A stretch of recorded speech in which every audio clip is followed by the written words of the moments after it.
Mon Girls, il s'arrête avec cette histoire, les filles. Pour celles qui n'ont pas suivi, cette influenceuse a sorti un podcast pour raconter comment elle avait débarqué en bas de chez son crush après qu'il l'ait ghosté.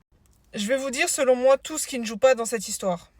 Alors, à l'initial, oui, c'est l'homme qui a fait quelque chose qui n'était pas correct, parce que plutôt que de lui dire qu'il n'était plus intéressé, il a juste arrêté de lui répondre. Mais ne pas répondre, c'est déjà une réponse. Alors oui, je peux tout à fait concevoir que le fait de se faire ghoster soit quelque chose qui est dur à accepter et que la personne ait besoin de réponse. Mais ce n'est pas parce que vous avez besoin de réponse que la personne en face est obligée de vous donner une réponse, malheureusement. Mais bref, on va aller dans l'ordre. Premier truc problématique selon moi, elle parle de love bombing. Le love bombing, c'est pas ça. C'est pas liker les photos de l'un et l'autre, c'est pas dire que dans un an on ira éventuellement quelque part ensemble. Non, ça c'est juste de la séduction. Faut pas tout mélanger. Du love bombing, c'est un mec qui va te dire je t'aime au bout de 24 heures, qui va te dire je te ramène chez ma mère demain et je te marie la semaine prochaine. C'est quelqu'un qui va te vendre vraiment du rêve. Liker tes photos sur Insta ou te relancer après un silence, c'est pas du love bombing. C'est une tentative de Hashek Milkshake, c'est tout. Il n'y a pas eu de grandes choses promises, il n'a pas vendu du rêve. Ensuite, parler du fait qu'ils ont Hashek Milkshake sans se protéger et dire oui, on aime bien vivre dangereusement. Non, en fait. Ça, c'est vivre inconsciemment. Parce que ce qui peut en découler, c'est non seulement une grossesse, mais c'est aussi des IST.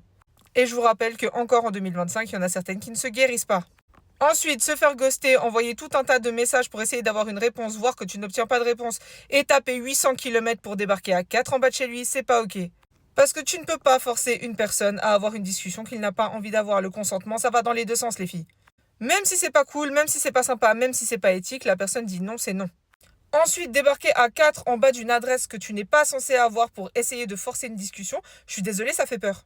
Suffit juste d'imaginer la situation inverse. Vous êtes une femme, vous arrêtez de parler avec un homme pour X ou Y raison, justifiée ou pas, vous n'avez pas envie d'avoir d'explication pour X ou Y raison, et cette personne tape 800 km et débarque à 4 en bas de chez vous, vous n'allez pas avoir peur. C'est une action du fou du fond du bus, je suis désolée. Et on parle de la justification qui a été donnée. Oui, mais les deux hommes étaient gays et très girly, donc ils ne devaient pas s'inquiéter. Des hommes restent des hommes. Hein. Sa force physique, même s'il est très girly, ça reste celle d'un homme. Alors oui, sans aucun doute, le mec était un suppôt de Satan Pro Max, mais je suis désolée, tout ce qui a suivi, c'est pas des attitudes normales. Et c'est pas parce que c'est une femme que ça rend ses attitudes plus normales. Et moi, je pense honnêtement, mais c'est mon avis, que ce podcast, il avait pour but que les gens aillent parler à ce mec. Parce qu'elle a donné beaucoup trop de détails pour qu'on sache justement qui c'est. Sauf qu'une fois qu'elle l'a posté, elle a vu que les gens n'étaient pas forcément d'accord avec elle, et du coup, ça a été beaucoup plus compliqué à assumer. Bref, quelle que soit la situation, on ne force pas le consentement de quelqu'un si quelqu'un ne veut pas discuter avec nous. Même si ça nous embête, même si on a besoin de réponses, on ne force pas, il fait ce qu'il veut. Et les filles, s'il vous plaît, comportement. Et les filles, s'il vous plaît, comportement. Il n'y a aucun mec qui va vous regretter parce que vous lui courez après. Apprenez à vous aimer plus que vous aimez les autres. Et réglez vos traumas avant d'essayer de vous lancer dans une relation. Parce que là, on a clairement une problématique de dépendance affective selon moi. Bref, j'aimerais bien avoir votre avis dans les commentaires. Des bisous.